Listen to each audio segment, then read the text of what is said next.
আসসালামু আলাইকুম রহমতুল্লাহি বারকাতুহ। কল্পকাঠা টিস্যু কালচার খেজুর বাগান দেখতে পাচ্ছেন।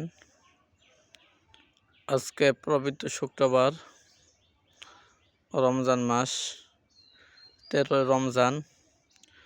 প্রতিদিন এইভাবে খেজুর গাছে পরাগায়ন করা হচ্ছে দেখতে পাচ্ছেন।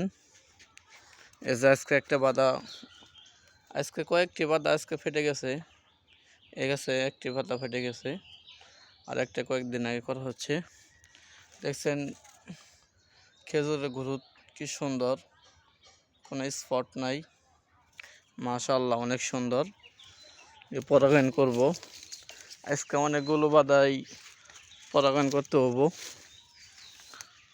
দেখতে পাচ্ছেন গাছটির, এই যে এটা কয়েকদিন আগে করা হচ্ছে। মাশাআল্লাহ, অনেক সুন্দর। এই দানা দেখতে পাচ্ছেন, প্রচুর পরিমাণ পাউডার দিয়েছিলাম। এই যে পাউডার এখনো আছে, এই দেখতে পাচ্ছেন। আজকে ভিডিও অত লম্বা করলাম না। পবিত্র শুক্রবার, জুমার আজান দিয়ে হেলাবো। অনেকগুলো বাদা পরাগায়ন করতে হবো।